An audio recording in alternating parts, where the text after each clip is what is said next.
Assalamualaikum teman-teman. Hari ini kita belajarnya melalui video ya, karena ada halangan untuk kita berjumpa oleh virus corona. Jadi kita harus melihat dan menonton video dan mendengarkan materi. Assalamualaikum warahmatullahi wabarakatuh. Halo semua, jumpa lagi dengan Meja Guru Indonesia di sini dengan Padian di pelajaran Administrasi Infrastruktur Jaringan. Kali ini kita akan membahas mengenai routing. Yang kemarin kita sudah membahas bagaimana cara kerja routing dan pembahasan routing lainnya melalui animasi. Jika ada yang belum menonton, silakan tonton videonya di atas. Dan diharapkan kalian yang sudah menonton video ini nantinya bisa memahami konsep proses routing dan kita bisa bareng-bareng mengkaji jenis-jenis routing apa yang nantinya kita akan pakai.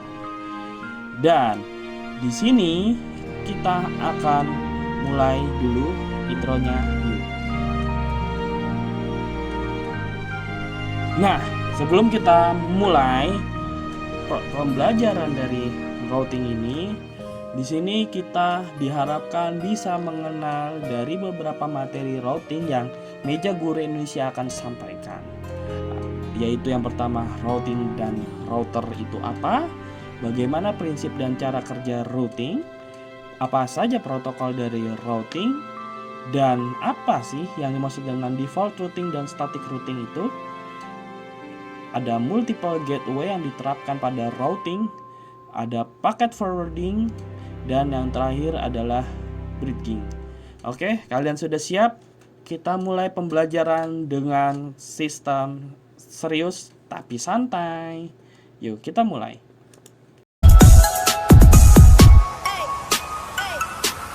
Get it when I get back.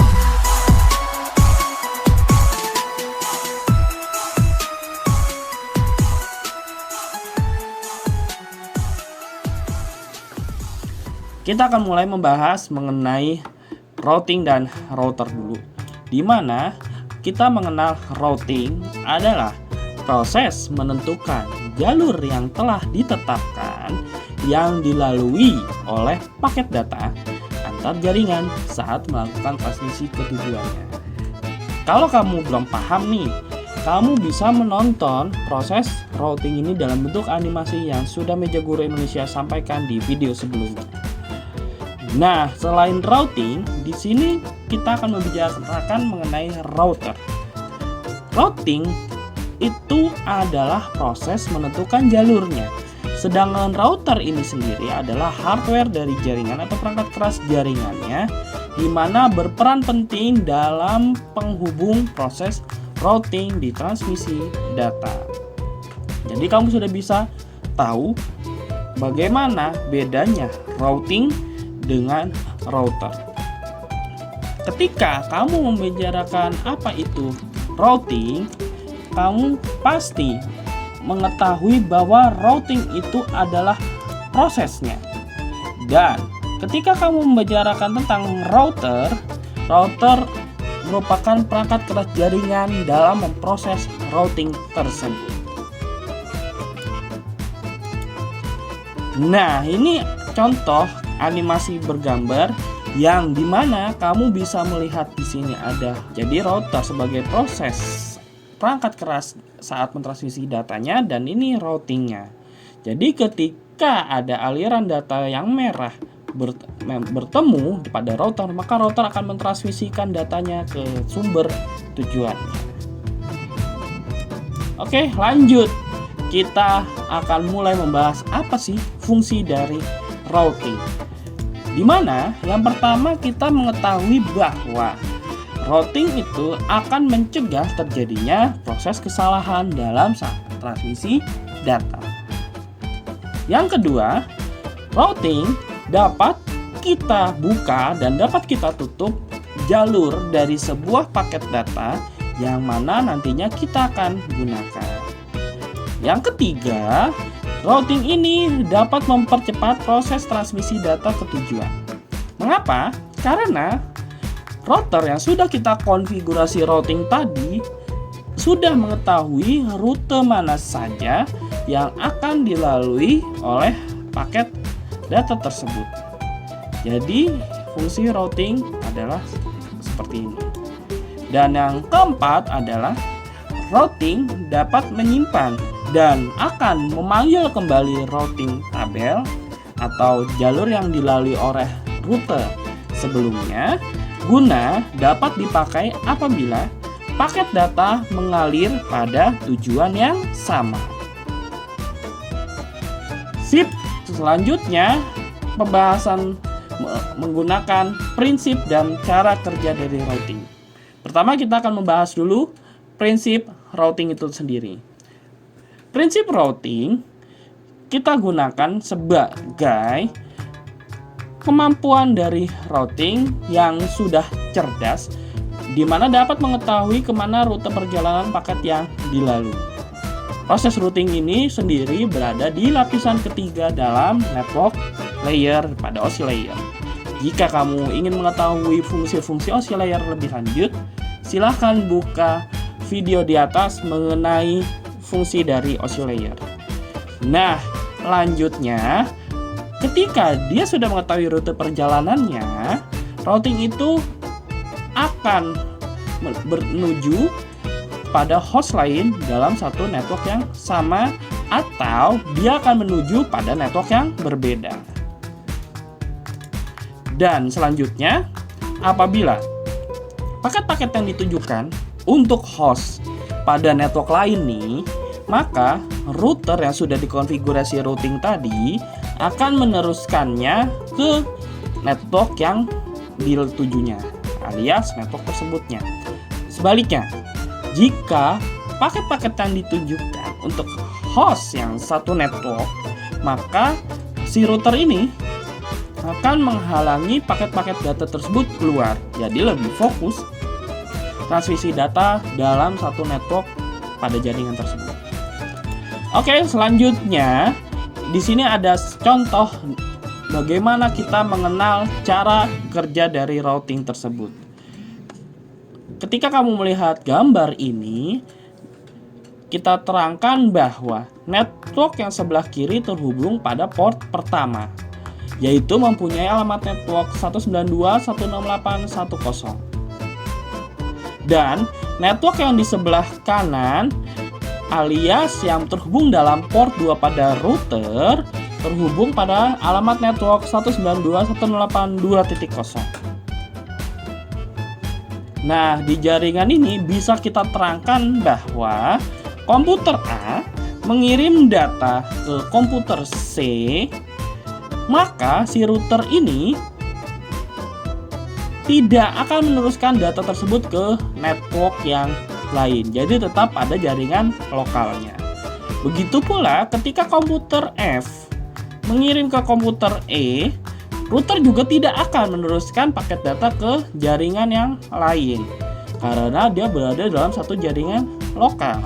Namun, barulah ketika komputer yang F ini mengirimkan data ke komputer yang B, maka router akan berperan sebagai penerus paket untuk menuju ke komputer B, yaitu dari komputer F menuju ke switch 1, dan dia menuju router, dan router akan menanggapi bahwa komputer B pada jaringan 192.168.10 diteruskanlah melalui port 1 ke switch jaringan lokal lalu mengarah ke komputer B. Itulah cara kerja sederhana dari routing tersebut. Sip, kita teruskan bagian selanjutnya, yaitu mengenai protokol routing. Protokol routing ini adalah protokol yang ditujukan biasanya pada routing dinamis. Apa itu routing dinamis dan apa itu routing statis sudah kita jelaskan di mata pelajaran AIJ sebelumnya, yang bertugas untuk menentukan jalur terbaik yang akan dilewati oleh data dan serta memperbaharui informasi pada tabel routing apabila terjadi perubahan jaringan. Maksud dari routing dinamis kita tegaskan sekali lagi, di mana proses dari routing dinamis ini dia akan melakukan pelajuran atau mencari rute terbaik pada jaringan yang sudah kita atur.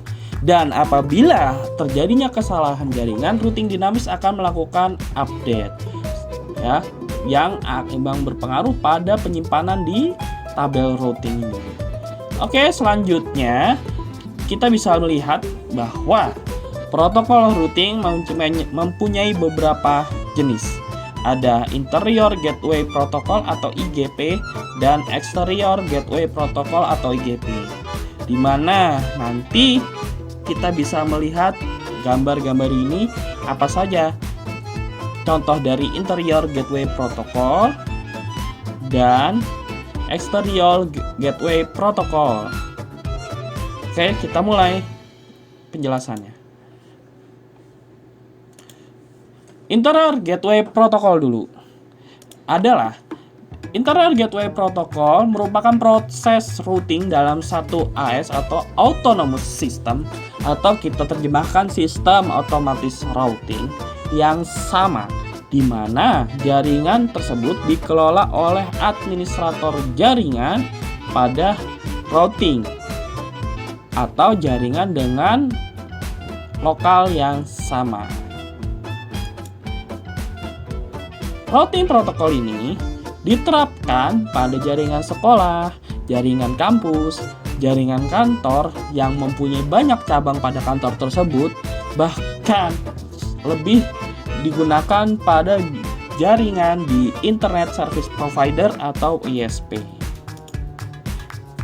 Nah, kita sudah tahu bahwa tadi contoh dari IGP ada Routing Information Protocol atau RIP, ada EIGRP, Enhanced Interior Gateway Routing Protocol, OSPF, Open Shortcut Path First, dan ISIS, Intermediate System. Nah, ini adalah contoh dari routing IGP.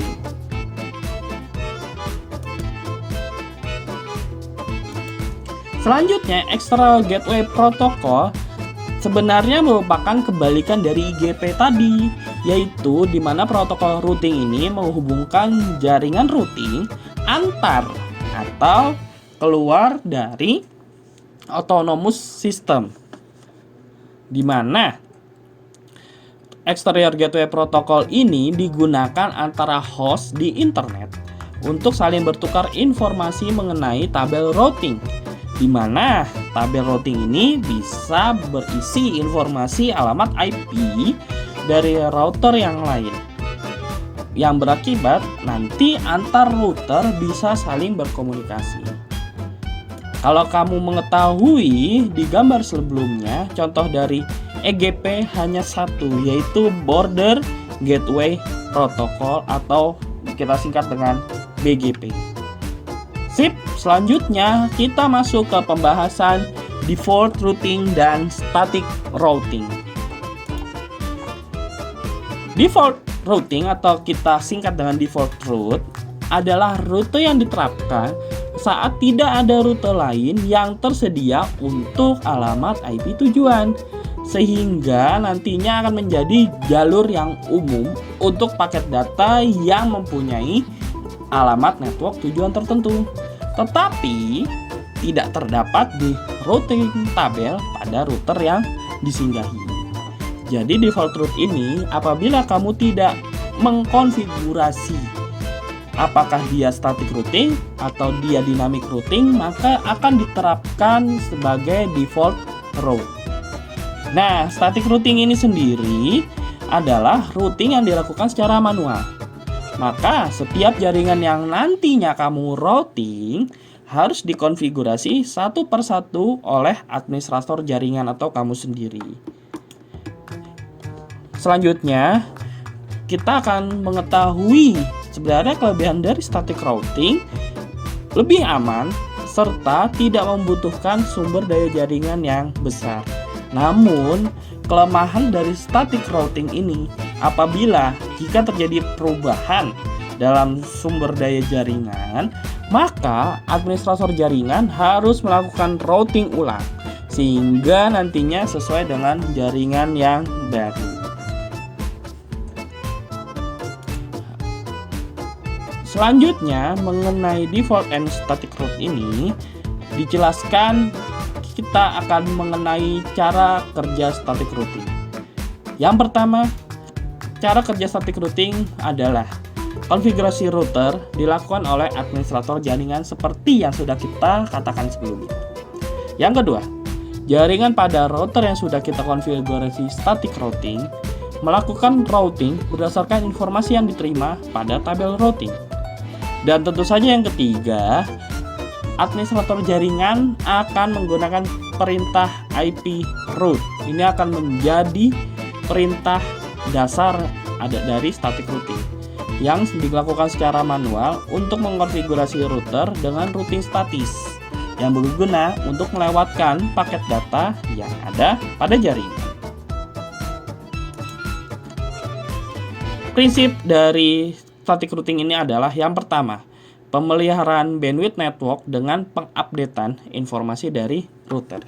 Yang kedua, akan meringankan beban kerja router dengan mengupdate tabel IP yang ada, yang artinya dilakukan secara manual. Dan tentu saja akan lebih aman dibanding dynamic routing, karena static routing hanya memasukkan informasi yang kita masukkan secara manual. Jadi hanya jaringan-jaringan tertentu yang kita kehendaki yang kita masukkan. Selanjutnya, kita akan membahas mengenai multiple gateway. Namun, sebelum kita membahas multiple gateway, kita harus tahu apa sih gateway itu. Gateway dari namanya aja sudah kita ketahui sebagai gerbang pembuka jalan.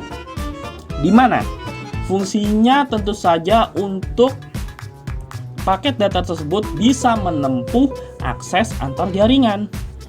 Gateway sendiri itu sangat penting dalam jaringan komputer sebagai penghubung bukan hanya 1-2 jaringan saja nih, bahkan bisa lebih besar lagi sehingga jaringan-jaringan yang lokal tersebut bisa saling terhubung bersama dalam skala yang luas. Ya, bisa dikatakan gateway ini kalau tidak dipakai akan sangat mustahil jaringan bisa terhubung. Sekarang kita terangkan fungsi gateway, di mana fungsi gateway bisa mengkoneksikan sebuah jaringan komputer terhadap satu jaringan komputer yang lain. Bisa satu atau lebih, yang menggunakan protokol informasi yang tidak sama. Sehingga memudahkan perangkat jaringan yang terkoneksi untuk melakukan akses internet. Nah, meski kita lihat hampir menyerupai router yang tadi, perlu digarisbawahi nih bahwa gateway itu bukan router. Router lebih dikenal kepada perangkat yang memancarkan sekaligus menangkap sinyal internet dan membuat sebuah jaringan dapat melakukan akses internet ketika dia melakukan routing tadi. Sedangkan gateway itu lebih terhadap koneksi antar perangkat komputer yang berada di dalam sebuah internet itu sendiri. Sip, selanjutnya kita akan membahas multiple gateway itu sendiri. Kalau kita lihat namanya nih sekali lagi, berarti jaringan yang kita gunakan itu menggunakan gateway yang berbeda. Ya, namanya juga multiple gateway yang difungsikan untuk menangani layanan-layanan jaringan yang khusus dilewati pada jaringan dengan gateway tertentu. Misalnya begini nih, ketika kita butuh multiple gateway, seperti yang tadi kita katakan tadi, apabila manajemen jaringan host mempunyai 2 atau lebih kartu jaringan, misalnya kita punya jaringan lokal atau jaringan kabel dan juga bisa jaringan wifi. Kita berkeinginan semisal begini, komputer yang kita pakai menggunakan gateway A di alamat IP 198.170.20.1 pada jaringan LAN dan gateway B 200.210.220.1 pada jaringan Wi-Fi. Nah, kamu sendiri berkeinginan agar terhubung pada gateway A itu hanya untuk mengakses penyimpanan bersama dan layanan lokal pada jaringan LAN tersebut. Nah, sedangkan gateway B barulah kita untuk manajemen internet yang tersedia pada jaringan Wi-Fi tersebut. Cara di atas bisa kamu lakukan dengan melakukan routing multiple gateway, yang nantinya akan disimpan pada tabel routing.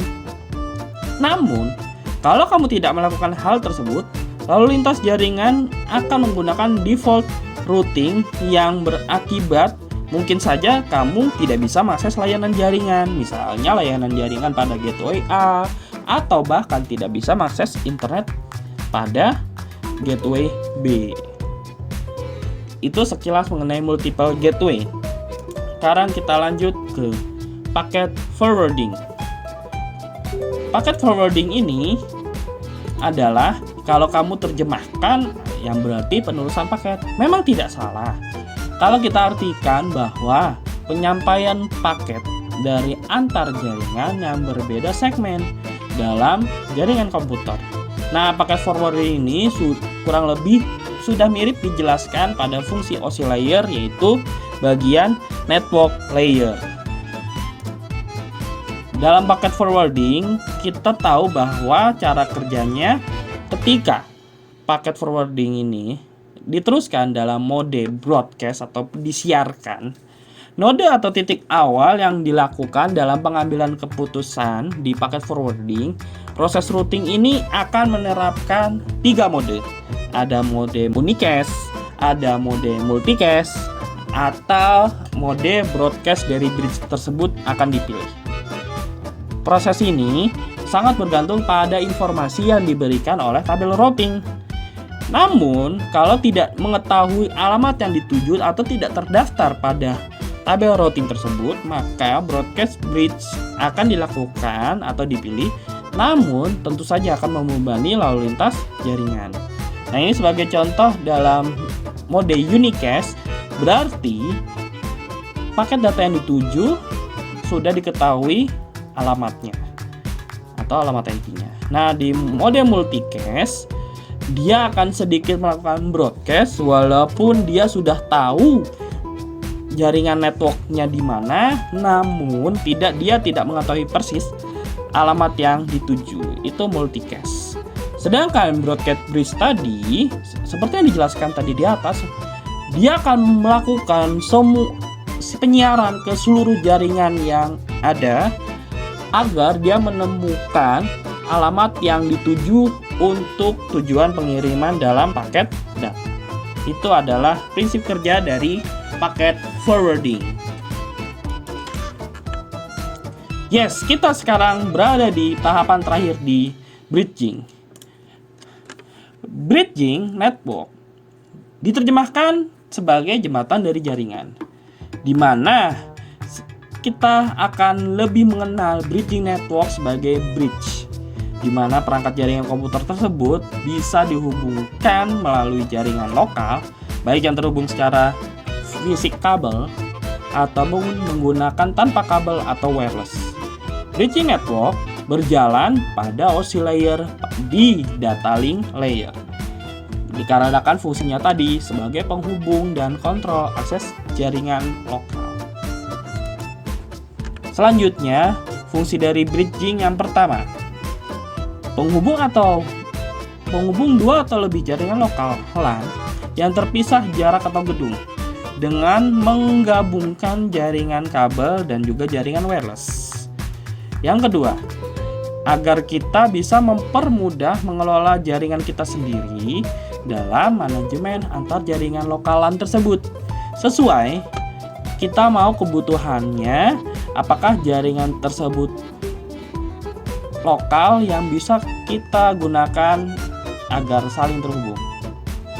Yang ketiga, mengurangi beban jaringan karena menggunakan banyak segmen jaringan lokal.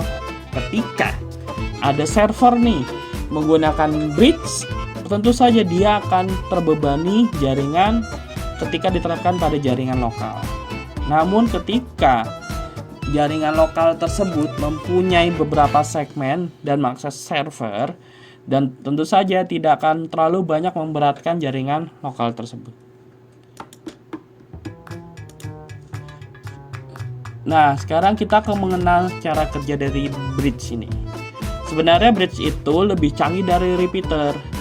Nah, kalau repeater menerima sinyal yang datang dari sebuah kabel jaringan, lalu mengirimkannya ke kabel jaringan secara buta atau kita sebut dia membroadcast tanpa memperhatikan isi pesan. Namun kalau bridge ini dapat memetakan setiap alamat user atau IP address-nya atau Ethernet atau MAC address-nya yang ada di dalam jaringan komputer. Nah, jika bridge ini sudah menerima paket data, maka bridge akan menemukan tujuan dan sumber data yang dikirim. Kalau tujuan pengiriman yang nggak dikenali sama sekali, maka bridge tentu saja akan menolaknya. Namun sebaliknya, kalau tujuan dan sumbernya sudah diketahui, maka bridge akan langsung menuju ke alamat yang dituju. Oke, segitu saja untuk penjelasan dari konsep dari routing. Di episode selanjutnya kita akan meneruskan kembali pelajaran dari teori routing ini. Jadi, tetap terus berlangganan Meja Guru Indonesia karena kita akan belajar secara fun, santai, dan dimengerti di pelajaran-pelajaran TKJ berikutnya. Oke, wassalamualaikum warahmatullahi wabarakatuh. Terima kasih dan salam Meja Guru Indonesia. Kita sama-sama berhati Indonesia.